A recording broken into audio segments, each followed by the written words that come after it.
एक राधेश्याम नामक युवक था। स्वभाव का बड़ा ही शांत एवं सुविचारों वाला व्यक्ति था। उसका छोटा सा परिवार था जिसमें उसके माता पिता, पत्नी एवं 2 बच्चे थे। सभी से वो बेहद प्यार करता था। इसके अलावा वो कृष्ण भक्त था और सभी पर दया भाव रखता था। ज़रूरतमंद की सेवा करता था, किसी को दुख नहीं देता था।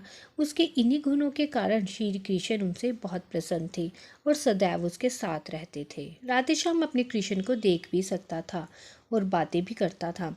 इसके बावजूद उसने कभी ईश्वर से कुछ मांगा नहीं। वह बहुत खुश रहता था क्योंकि ईश्वर हमेशा उसके साथ रहते थे, उसे मार्गदर्शन देते थे।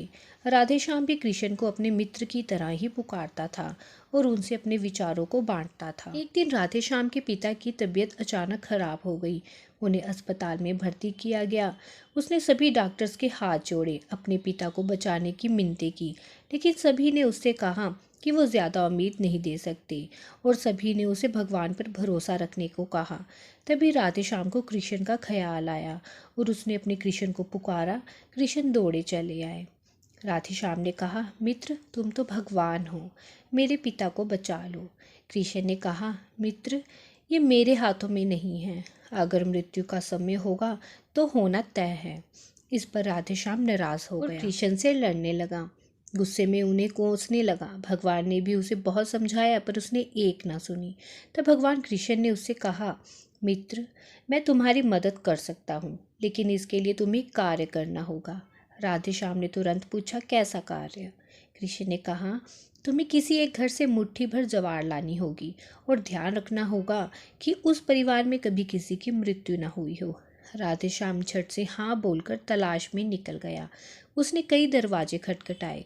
हर घर में ज्वार तो होती थी, लेकिन ऐसा कोई नहीं होता था जिनके परिवार में किसी की मृत्यु ना हुई हो। किसी का पिता, किसी का दादा, किसी का भाई, माँ, काकी या बहन।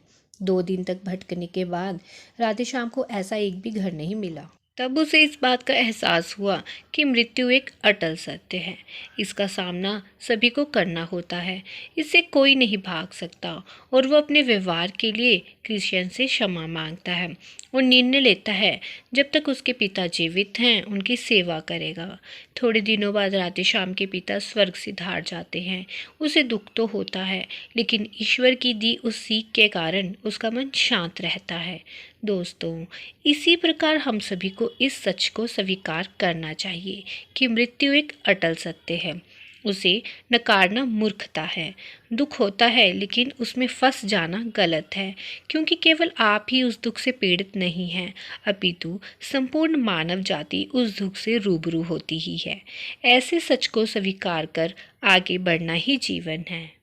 कई बार हम अपने किसी खास के चले जाने से इतने बेबस हो जाते हैं कि सामने खड़ा जीवन और उससे जुड़े लोग हमें दिखाई ही नहीं पड़ते। ऐसे अंधकार से निकलना मुश्किल हो जाता है।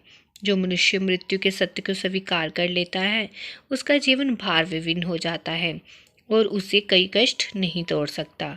वो जीवन के हर क्षेत्र में आगे बढ़ता जाता है। धन्यवाद।